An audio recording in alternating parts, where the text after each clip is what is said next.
कैसे हैं आप सभी लोग। आप सभी का स्वागत है अपने YouTube channel learn with focus पर। हम लोग किरचॉफ के नियम पढ़ ही चुके थे, दोनों नियम। पहला नियम भी पढ़ा था जिसको क्या कहा जाता था, जंक्शन रूल, है ना, संधि का नियम। दूसरा नियम भी पढ़े थे, लूप रूल भी पढ़े थे, लूप रूल को पढ़ाया गया था। तो आज हम उसमें ही देखते हैं कि उन दोनों नियमों की सहायता से कुछ आप लोगों को सर्किट्स मिलेंगे जिनमें आपको करंट फाइंड करनी होगी। तो वही चालू करते हैं। पहले नियम की सहायता से भी करंट निकालनी होगी, दूसरे तो हम इसको हम देखते हैं इसमें कि करंट कैसे निकालेंगे। लिखा हुआ using Kirchhoff's rule find current. हमको यहाँ करंट निकालनी है तो पहले ये चीज़ ये कि इसमें क्या क्या लगा हुआ, एक बैटरी ये लगी हुई, एक बैटरी ये लगी हुई और इनके ये रेजिस्टेंस है। इस रेजिस्टेंस को हम लोग लिखना भूल गए। ये है हमारा 40 ओम। ये 40 ओम का एक रेजिस्टेंस लगा हुआ है। ये 20 ओम का है, ये 20 ओम का है। 80 वोल्ट की एक बैटरी लगी हुई, ये E1 दे देते, ये E2, ये 40 वोल्ट की है। और इसमें करंट तो हमको पता है, करंट हमेशा हम किधर से किधर फ्लो कराएंगे, कैसे भी कराएंगे वो अपना ज्ञात करके बता देगा। जैसे मैं समझाता हूँ एक एग्जांपल। मान लीजिए ये आपने ऐसे 3 अज्ञात करंट नहीं दी, एक ये नहीं दी हुई थी और तुमने मान लिया कि ये ऐसे जा रही है 5 एम्पियर और इधर निकली 7 एम्पियर और तुमने इसकी भी डायरेक्शन को दिखा दिया कितने, 2 एम्पियर। और इस 2 एम्पियर को जब तुमने दिखाया, मान लो तुमने नहीं दिखाया, तुमने मान लिया ये माना कि I करंट है और इसकी डायरेक्शन तुमने ये चुन ली और ये I निकालना है तो तुमने जंक्शन रूल लगाया, संधि का नियम। तो क्या कहोगे, जो संधि की ओर जा रही जंक्शन की तरफ उनको प्लस में लेंगे। तो हम क्या करेंगे, इसको I को प्लस में लेंगे और इसको हम कर लो 3 एम्पियर। हमने कहा ये I को भी प्लस में लेंगे और 5 को क्यों, क्योंकि दोनों जंक्शन की ओर जा रही हैं और 3 जंक्शन से दूर जा रही तो इसको किस में लेंगे, माइनस में लेंगे, 0। अब I और ये 5 से 3 गए, कितने बचे, 2 प्लस का इक्वल टू 0। अब I इक्वल टू जब इधर ले जाएंगे माइनस का 2। तो ये माइनस क्या दिखाता है कि हमने इसकी जो डायरेक्शन चुनी है वो गलत है। ऋणात्मक ये बताता है जो आपने चुनी उसकी उल्टा कर दो। तो तुरंत हम लोग इसको किधर की ओर कर देंगे, ये। तो सवाल में जब भी माइनस आएगा तो अपने आप दिखा देगा कि करंट की डायरेक्शन क्या होनी चाहिए। तो आप करंट की डायरेक्शन कुछ भी लीजिए, कोई फर्क नहीं पड़ता। सवाल का जो आंसर आएगा वो उसकी डायरेक्शन को खुद ही सिद्ध कर देगा कि उसकी डायरेक्शन किधर होनी चाहिए। तो हम यहाँ देखते हैं, हमने कहा मान लीजिए हमने एक करंट की डायरेक्शन ये चुनी कि ये करंट इधर फ्लो हो रही और यहाँ पे हमने करंट की डायरेक्शन मान ली और हमने कहा यहाँ से करंट जा रही है I2 और एक करंट इधर जा रही है I1। तो ये I2 जाएगी और इधर से I1 चलते चलते ये I1 आई और यहाँ भी I1 आएगी, यहाँ से I2 गई। तो अब दोनों संधि मिलेंगी तो इधर दोनों जाएंगी तो जंक्शन के रिजल्ट से क्या होगा कि I1 और I2 इधर ही जाएंगी। तो ये यहाँ पे कौन सी करंट जाएगी, I1 प्लस I2। और हमने मान लिया था कि यहाँ करंट I3 जा रही, तो I3 किसके इक्वल होगा, I1 प्लस I2 के इक्वल होगा जंक्शन रूल के हिसाब से। I2 इधर से गई, I1 ये आई। फिर हमने कहा था ना डायरेक्शन ऑफ कैलकुलेशन के लिए 2 तरीके से घुमाएंगे, क्लॉकवाइज एंटी क्लॉकवाइज। तो पहला लूप चुनना है तो लूप बना सकते थे कैसे, एक लूप तो ये हो जाता, लूप कौन सा, ABCFA। दूसरा लूप ये भी हो जाता, तीसरा ये। तो हम 2 लूप चुनेंगे, कौन कौन से, ABCFA। तो हमारे पास 2 लूप थे, एक लूप ABCFA। इसमें हम क्या देखते हैं कि हमने कहा डायरेक्शन ऑफ कैलकुलेशन को हम ये ले रहे हैं, ये कौन सी है, क्लॉकवाइज, है ना। इसका मतलब ये ऐसे होता है ना, देखो ये इनकी डायरेक्शन में प्लस लेंगे, विपरीत होगा तो माइनस लेंगे। तो ये इसी की डायरेक्शन में है 20 और I। तो 20 I देखो इस पॉइंट से चालू किया, जहाँ से चालू करेंगे वहीं घूम के आना होगा। 20 को I से मल्टीप्लाई कराएंगे तो 20 I1 होगा। फिर उसके बाद B तक किया है, कुछ नहीं मिला, यहाँ भी नहीं मिला। हमको क्या क्या ढूंढने होते हैं, रेजिस्टेंस ढूंढना होता है, करंट ढूंढनी होती है, इन्वॉल्विंग और सेल। इन तीनों का पोटेंशियल ड्रॉप समाप्त करना होता है और जहाँ पहुँचेंगे वहीं समाप्त उनका कितना होना चाहिए, 0 होना चाहिए। तो यहाँ कुछ नहीं मिला, यहाँ भी नहीं मिला, फिर यहाँ पे आए नहीं मिला, यहाँ सेल मिला। सेल में किधर जा रहे हैं, ये -2 प्लस, मतलब छोटे से बड़ा, और छोटे से जब बड़ा जाते हैं तो माइनस में आता था। बड़े से छोटा घटाओगे तो प्लस आएगा, छोटे से बड़ा घटाओगे तो माइनस आएगा। तो ये माइनस का 40 हमको रखना पड़ेगा। तो हम क्या लिखेंगे, -40। उसके बाद फिर रेजिस्टेंस मिला 40 का, करंट I3। तो 40 को किससे मल्टीप्लाई कराएंगे, I3 से। और I3 की वैल्यू कितनी है, इनका सम ऑफ 0 होना चाहिए। I3 की value I1 plus I2 -40 plus, तो बोर्ड में सब प्रश्न आते रहते, तो ये अब क्लियर होना चाहिए ना तुम लोग के, बोर्ड एग्जाम आने वाले होंगे, प्रैक्टिस में डाल लो भी इसे। तो 20 I1, ये माइनस का है उधर भेजोगे तो प्लस का हो जाएगा, प्लस 40 I1 प्लस 40 का I2, वो उधर गया प्लस में हो जाएगा। अब देखो 20 40 कितने होंगे, 60 I1 हो जाएंगे, प्लस का 40 I2 होगा, इक्वल टू 40 होगा, हमने 20 से कॉमन लेके काट दिया, कितना जाएगा 20, 20 का 2 बार जाएगा, ये भी 2 टाइम्स जाएगा, ये 3 टाइम्स जाएगा, तो 3I1 plus 2I2 equal to कितना 2 आया। ये हमारी इक्वेशन 1 बन गई। फिर हम दूसरे लूप में चलते हैं, इस लूप में देखते हैं क्या कहानी है। इसमें भी घुमाना था, हमने कहा कि ये करंट ऐसे है और ये वाली करंट ऐसे, हमने कहा इसमें हम एंटी क्लॉकवाइज घुमा दिए। किधर भी घुमाइए आपके ऊपर, जब आप ऐसे घुमाते हैं तो ये कैसे बनेगा डब्बा, ऐसे देखो ये और ये, तो इसमें भी ये डायरेक्शन है।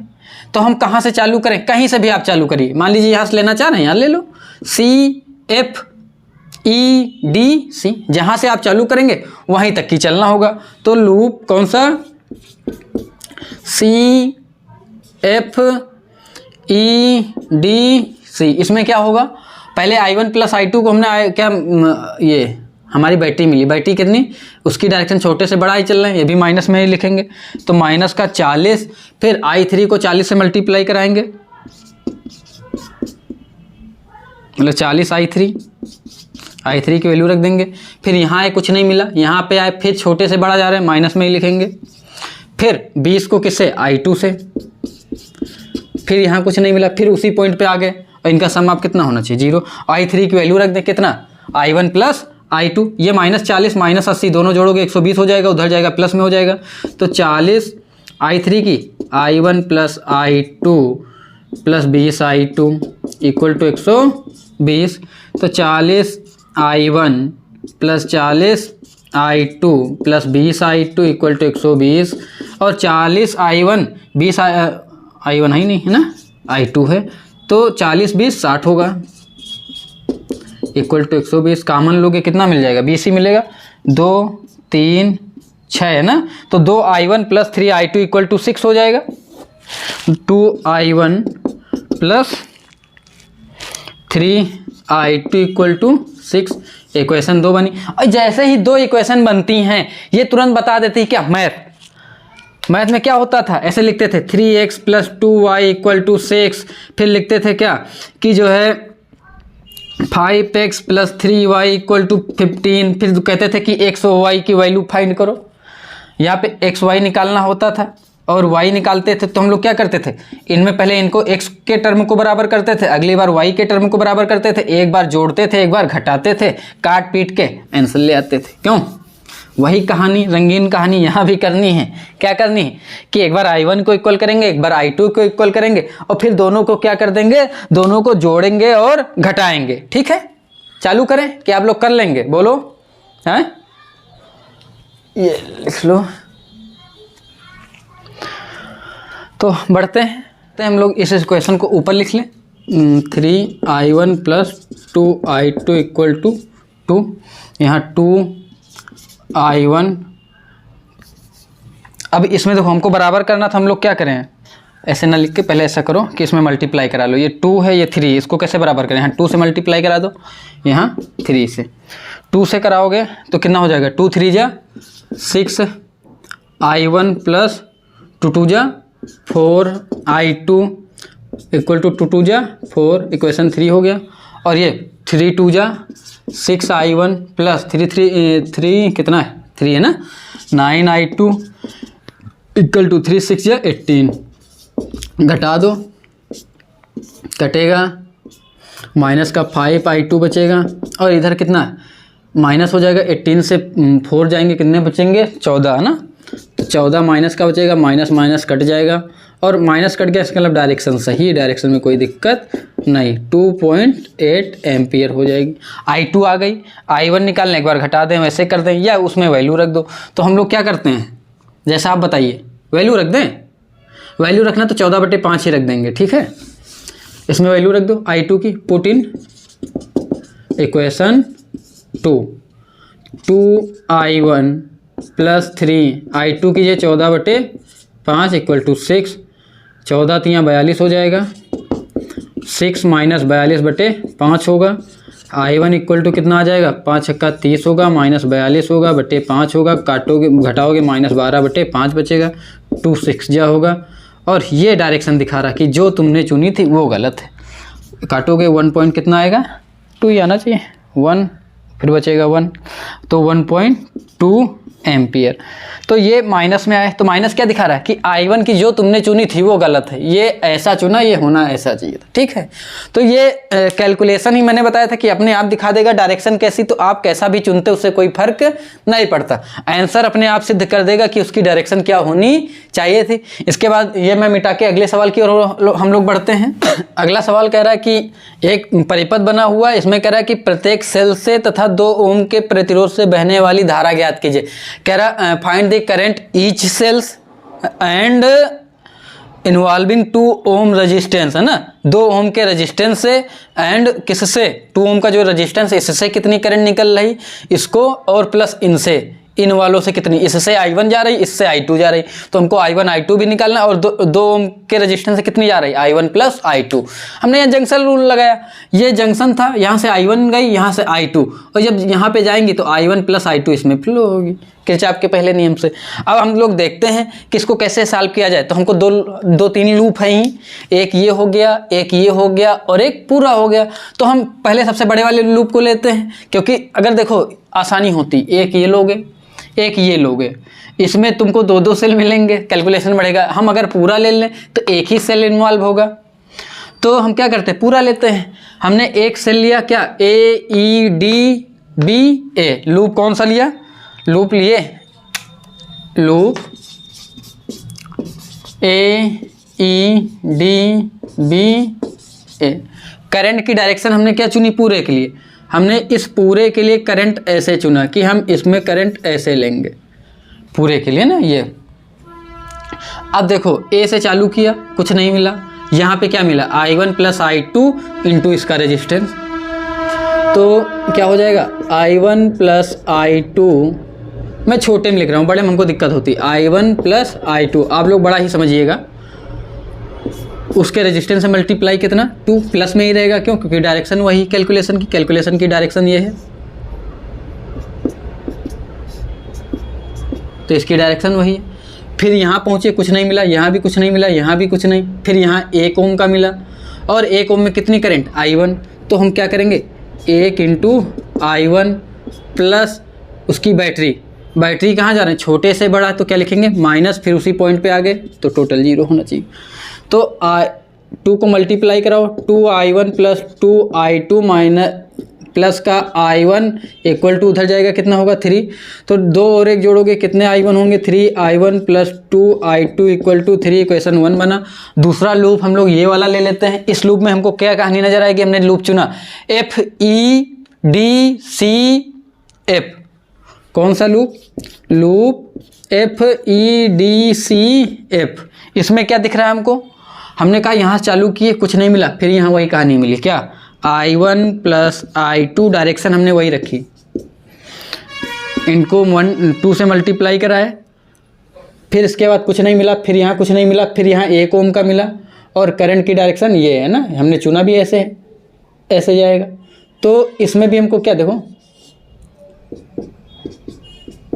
ये, तो ये प्लस में लेंगे, 1 ओम को किससे मल्टीप्लाई कराएंगे, i2 से, तो 1 ओम को i2 से मल्टीप्लाई कराए, फिर बैटरी इसमें भी छोटे से बड़े की ओर जा रहे हैं, क्या लिखेंगे, माइनस में, इक्वल टू 0।